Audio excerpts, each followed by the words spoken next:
ఎక్కడైనా మా identity crisis గురించి రాజకీయాలు మాట్లాడతాం, బూతులు మాట్లాడతాం అన్న లెక్కలో నిన్న ఒక ఆవిడ, మీ అందరికీ తెలిసిన ఆవిడే, జబర్దస్త్ హీరోయిన్, నిన్న ఒక ఆవిడ వెళ్ళి పోనీ అక్కడికి వెళ్ళిన తర్వాత విలేకరులు ఎవరైనా అడిగిన క్వశ్చన్కి సమాధానం చెప్పిందేమో నేను వెతికా, కానీ విలేకరులు అడిగిన క్వశ్చన్కి సమాధానం చెప్పలే.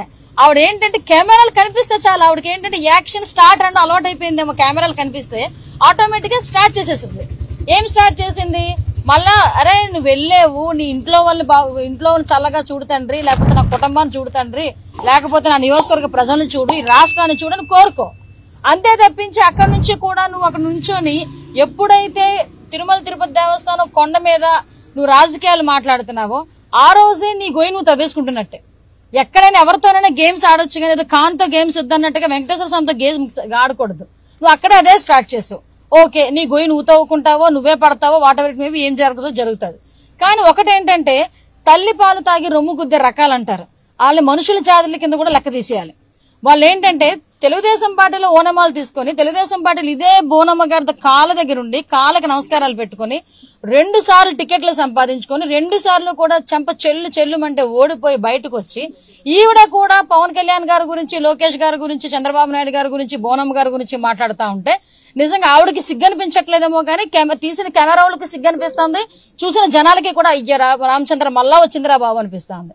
మొన్ననే నువ్వు ఇలా వాగిన దానికే బండా సత్యనారాయణమూర్తి గారు నీ బండారం అంతా బయట పెడితే లబో దీపం అన్నావు. ఇక్కడ ఆవిడ కూడా నేను సపోర్ట్ చేయట్లేదని చెన్నై పారిపోయి ఆ హీరోయిన్లందరినీ పిలుచుకొని వచ్చి నా గురించి మాట్లాడండి, నా గురించి ట్వీట్లు పెట్టండి అని అడుక్కున్నావు. ఇంకా సిగ్గు రాకపోతే ఎలాగా, ఇంకా బుద్ధి రాకపోతే ఎలాగా? నువ్వు సిబిఐ ఎంక్వైరీ గురించి మాట్లాడడం ఏంటి?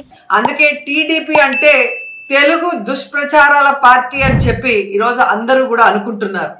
నిజంగా జగన్మోహన్ రెడ్డి గారు లాంటి మనసున్న ముఖ్యమంత్రి ఉండటం మా అదృష్టం అని ఈరోజు మహిళల్లో జగనన్నకి ప్రజాదరణ పెరిగి తన సొంత అన్నలాగా తమ్ముళ్లాగా మహిళలు ఆశీర్వదిస్తుంటే చూసి సహించలేక ఈరోజు ఇలాంటి ఒక దిగజారిన రాజకీయాలు చేస్తుండటం తెలుగుదేశం పార్టీకే చెల్లింది. ఖచ్చితంగా ప్రజలు వీళ్ళకి బుద్ధి చెప్తారని కూడా ఈ సందర్భంగా తెలియజేసుకుంటున్నాను. అంతేకాకుండా నిన్న రౌండ్ టేబుల్ సమావేశం నడిపిన అనిత గారికి, దాంట్లో తీర్మానాలకి ఆమోదం పలికిన మహిళామ తల్లులందరికీ కూడా కొన్ని ప్రశ్నలు అడగాలని నేను అనుకుంటున్నాను. వైఎస్ఆర్సీపీ ప్రభుత్వాన్ని అంటే మా ప్రభుత్వాన్ని సస్పెండ్ చేయాలని మీరు కోరుకుంటున్నారు కదా, ఎందుకు సస్పెండ్ చేయాలో ఒకసారి చెప్పండి. 44 లక్షల మందికి అమ్మఒడి పథకం ఇస్తున్నందుకు సస్పెండ్ చేయాలా? 78 లక్షల మందికి వైఎస్ఆర్ ఆసరా ఇస్తున్నందుకు సస్పెండ్ చేయాలా? 25 లక్షల మందికి వైఎస్ఆర్ చేయూత ఇస్తున్నందుకు సస్పెండ్ చేయాలా? లేక 32 లక్షల మందికి ఇంటి పట్టాలు ఇచ్చి ఇళ్లు కట్టిస్తున్నందుకు సస్పెండ్ చేయాలా?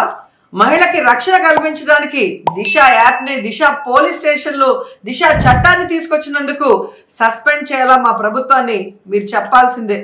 ఎందుకంటే తెలుగుదేశం పార్టీ అధికారంలో ఉన్నప్పుడు ఎన్నో ఘోరాలు ఆడవాళ్ళ మీద జరిగితే ఒక్క రోజైనా ఈ రౌండ్ టేబుల్ సమావేశం చేశారా?